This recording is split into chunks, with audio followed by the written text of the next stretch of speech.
યોજનામાં કૌભાંડનો પર્દાફાશ થયો છે।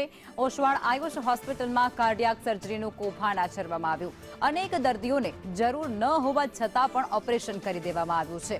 35 જેટલા દર્દીઓને જરૂર વગર જ સ્ટેન્ડ બેસાડી દેવાયા। હોસ્પિટલે પીએમજેમાંથી 42 લાખ મંજૂર કરાવી લીધા। કૌભાંડ સામે આવતાની સાથે આરોગ્ય વિભાગે મોટી કાર્યવાહી કરી છે। કાર્ડિયોલોજી વિભાગ પીએમજે યોજનામાંથી સસ્પેન્ડ થઈ ચૂક્યું છે। ઓસવાડ આયુષ હોસ્પિટલને રૂપિયા 1.26 કરોડનો દંડ પણ ફટકારવામાં આવ્યો છે અને હોસ્પિટલના ડોક્ટર શ્રીપદ ભીવાસ્કરને સસ્પેન્ડ કરવામાં આવ્યા છે। ઓસવાડ આયુષ હોસ્પિટલ દ્વારા કોઈ પણ દર્દી સાથે અત્યાર સુધીમાં ક્યારે પણ કોઈ પણ પ્રકારની ગેરરીતિ આચરવામાં આવેલ નથી।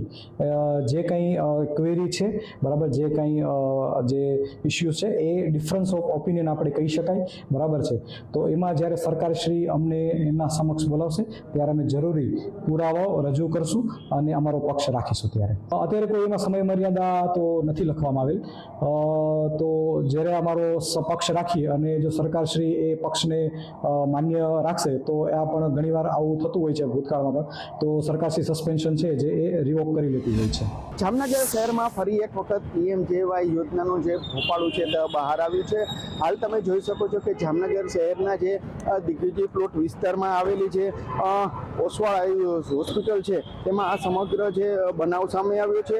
શહેરમાં થોડા દિવસ પહેલા જેસીસી હાર્ટ ઇન્સ્ટિટ્યૂટ દ્વારા પણ ઓસવાડ આયુષ હોસ્પિટલને પીએમજેવાયનું ઘોર ભોપાળું બહાર આવ્યું હતું। ત્યારબાદ આજે જામનગર શહેરના ઓસવાડ આયુષ હોસ્પિટલ દ્વારા 35 જેટલા દર્દીઓને જરૂરિયાત ન હોવા છતાં સારવાર કરી સ્ટેન્ડ બેસાડી દીધાનું સામે આવ્યું છે। આ યોજના અંતર્ગત હોસ્પિટલ દ્વારા હોસ્પિટલને 42 લાખ રૂપિયા મંજૂર કરી દેવામાં આવ્યા છે અને સમગ્ર કૌભાંડ મામલે રાજ્ય સરકાર દ્વારા કડક કાર્યવાહી કરવામાં આવી છે। આયુષ હોસ્પિટલને 1,26,77,000નો દંડ ફટકારવામાં આવ્યો છે અને કાર્ડિયોલોજી વિભાગ છે તેને પીએમજેવાય યોજનામાંથી સસ્પેન્ડ કરી દેવામાં આવી છે।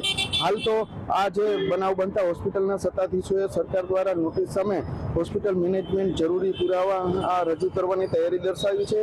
ઓસવાડ હોસ્પિટલના જે ડોક્ટર શ્રીમદ ભીવાસ્કર છે તેને સસ્પેન્ડ કરી દેવામાં આવતા હાલ તો જામનગરના જે ડોક્ટરી આલમમાં પણ ચર્ચા જાગી છે। ભૂપેન્દ્ર ગોહિલ।